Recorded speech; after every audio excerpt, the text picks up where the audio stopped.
నేను ఆ ప్రయత్నంలోనే ఉన్నానమ్మా. రవి ఇవాళే ఒక సంబంధం చుట్టానికని వెళ్తున్నాడు. అది కనుక వాడికి నచ్చితే మరి. అదేమిటన్నయ్యా, ఉయ్యాల్లో పిల్లనట్టుకు ఊరంతా వెతికిందని బంగారం బొమ్మలాంటి మేనగోడల్ని ఇంట్లో పెట్టుకుని పరాయి సంబంధం కోసం వెతుకుతున్నారంటే ఎవరన్నా వింటే నవ్విపోతారు. అంటే లీలను రవికిచ్చి పెళ్లి చేయాలందా నీకు?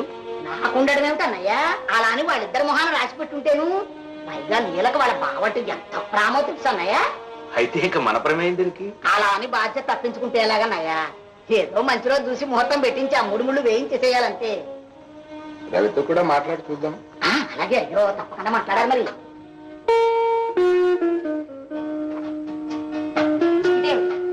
పెళ్లి చూపులకు వెళ్ళవలసిన వారు ఇక్కడే కూర్చున్నారే, అసలు ఆ మాట మర్చిపోయారా? మర్చిపోవటం కాదు, అసలు వెళ్ళటానికే మనసు రావట్లేదు. మీరు ఏదో వంక పెట్టుకుని వెళ్ళడం మానేశారంటే నాన్నగారి మనసు మెప్పించిన వారు అవుతారు. లేనిపోని ఆలోచనలు పెట్టుకోకుండా త్వరగా తెవలండి. నాకు ఇష్టం లేకపోయినా నువ్వు కూడా ఏమిటి బలవంతంగా పంపించాలని చూస్తున్నావు? పెద్దల మాట విని పెళ్లి చేసుకుని ఒక ఇంటి వారు అవ్వాలనే బాధ్యతను గుర్తు చేస్తున్నాను. నాకు బుద్ధిమండ తగిలించాలని చూస్తున్నావు అన్నమాట. చాలండి, ఎవరైనా ఉంటే నవ్వుపోతారు. కోటు వేసుకుని త్వరగా బయలుదేరండి. చూడు చూసిరా, నీకు ఎంత చదువు ఉన్నా ఇలాంటి పనులు చేయడం మంచిది కాదు. ఏ ఇందులో తప్పే ఉంది? తప్పో ఒప్పో నాకు తెలియదు.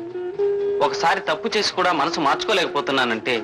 అంటే ఏమిటో స్పష్టంగా చెప్పండి. నిలవేసి అడిగే అధికారం చదువు నీకున్నా, సూటిగా చెప్పే ధైర్యం మాత్రం నాకు లేదు. ఇప్పుడు ఈ మాటలన్నీ ఎందుకు?